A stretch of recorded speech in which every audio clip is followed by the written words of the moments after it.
Google പേയിൽ ₹1 പോലും എടുക്കാനില്ല നിങ്ങളെ മനസ്സിന് ഉറപ്പുണ്ടെന്നുണ്ടെങ്കിൽ ഈ വീഡിയോ ഇപ്പൊ തന്നെ ഷെയർ ചെയ്താൽ മാത്രം മതി. ഉമ്മമാരെ ഉപ്പമാരെ, അനീസ്മോന്റെ കാര്യം പറയാൻ വേണ്ടി വന്നത് തന്നെയാണ്. അനീസ്മോന്റെ കാര്യം എന്തായി എന്ന് എല്ലാവരും ചോദിക്കലുണ്ട്. ചികിത്സക്കുള്ള ഫണ്ട് ആയിട്ടില്ല ഇപ്പോഴും. ഇപ്പൊ ഡോക്ടർ പറയുന്നത് എത്രയും പെട്ടെന്ന് തന്നെ അടുത്ത സർജറി ചെയ്യണം എന്നാണ് പറഞ്ഞിട്ടുള്ളത്. ഓരോ മാസം കൂടുന്തോറും നാവിന്റെ ഓരോ ഭാഗങ്ങളും മുറിച്ചു മാറ്റാന്ന് ഞാൻ മുമ്പത്തെ വീഡിയോയിൽ പറഞ്ഞിട്ടുണ്ടായിരുന്നു. നാവിന്റെ മാത്രമല്ല, ഓരോ ഭാഗങ്ങളും ഓരോ പ്രശ്നങ്ങളും കൂടുതലായിട്ട് വന്നുകൊണ്ടിരിക്കുക. എങ്ങനെയൊക്കെ നമ്മളെ കൊണ്ട് സഹായിക്കാൻ പറ്റും അതുപോലൊക്കെ നമ്മൾ സഹായിക്കുക. കാരണം നാളെ ഞമ്മക്ക് ആർക്കും ഇതുപോലത്തെ അവസ്ഥ വരിക എന്ന് പറയാൻ പറ്റൂല. അനീസ്മോന്റെ വാപ്പ എന്നോട് പറഞ്ഞൊരു കാര്യമുണ്ട്, ഒരു രുചിയുള്ളൊരു ഭക്ഷണം എനിക്ക് കൊടുക്കാൻ എനിക്കൊരു ആഗ്രഹം ഉണ്ട് എന്നുള്ളത്.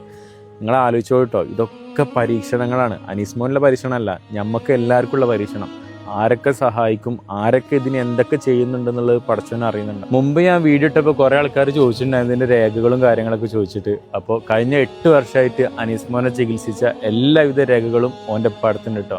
ഞാൻ കണ്ടതാണ്. നിങ്ങൾക്ക് ഇനി കാണണമെന്നുണ്ടെങ്കിൽ താഴെ കാണുന്ന നമ്പറിൽ കോൺടാക്ട് ചെയ്ത് അന്വേഷിക്കാം. ഇതുപോലത്തെ ഓരോ വീഡിയോ ഞാൻ കാണുമ്പോഴും എന്നെ കൊണ്ട് കഴിഞ്ഞ രീതിയിൽ ഞാൻ സഹായിക്കലുണ്ട് കേട്ടോ. അതുകൊണ്ട് തന്നെ പടച്ചു എന്നെ ഇതുവരെ തളർത്തിയിട്ടില്ല. എല്ലാവർക്കും അടവുകളും കാര്യങ്ങളൊക്കെ ഉണ്ടാവുമല്ലോ. ഓരോ കാര്യങ്ങൾ വരുമ്പോഴും ആ സമയത്ത് പടച്ചു എന്നെ രക്ഷിക്കാറുണ്ട്. താഴെ 2 QR കോഡ് കൊടുക്കുന്നുണ്ട്. അപ്പോൾ അതിൽ നിങ്ങൾ എങ്ങനെ വെച്ചെങ്കിലും സഹായിക്കണം എന്ന് മറക്കാതെ തന്നെ ഞാൻ ഓർമ്മപ്പെടുത്തുകയാണ്. എല്ലാവരും അനീസ്മോന് വേണ്ടി ദുആ ചെയ്യുക, പ്രാർത്ഥിക്കുക.